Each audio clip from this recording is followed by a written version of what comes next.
Welcome to this episode of Dining Down Under. I'm Vic Sherikoff. Benjamin Christie. And Mark McCluskey.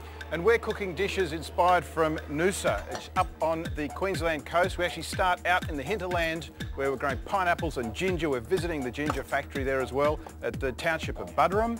And then moving across to the coast to Bistro C and looking at some of the dishes that are prepared there. So our interpretations of this Noosa visit encompass what? Benjamin, what are you up to? I'm doing our interpretation of a Vietnamese salad with prawns and vermicelli noodles. Okay. So the bush tomato chutney that you put in there has the akudjara or the desert raisin in it. It's adding Tamarillo caramel notes and a real richness as well. Before we go there, have a look at this little segment on our trip to Noosa, and we'll be back cooking on Dining Down Under.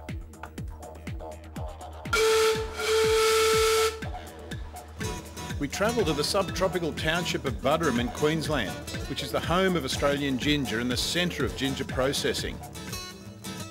This new growth is harvested for all the candied products. Pickled ginger as well, sweet, low fibre, no sulphurous flavour like other gingers in other parts of the world. Australian ginger is used in sauces, great for cooking, for embellishing flavours and enhancing flavours, but good for syrups, pickling, as I said, jams, goes on and on, biscuits.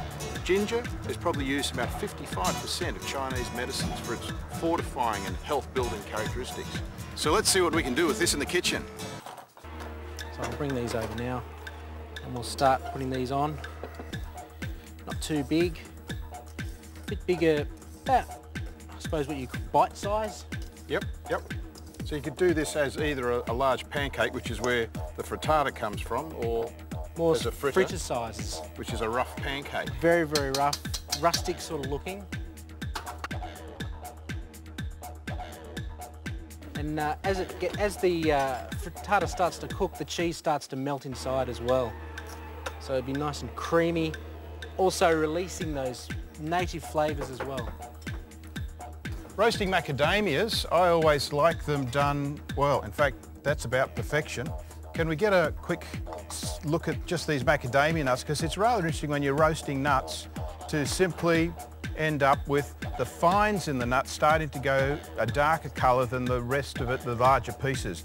Because if you roast the nuts to go quite dark themselves, you'll get some bitter notes from the nuts. So that's actually perfect. Thank you. Do you want me to grab the figs for you, Vic? Figs would be just about ready to come out and we can plate up.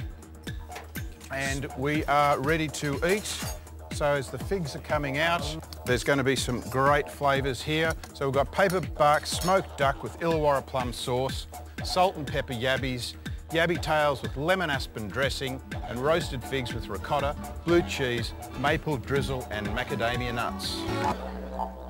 It's an important point. These native flavours are only just starting to be commercialised. It's only been a couple of decades and they've gone from the wild all the way through to really commercial species.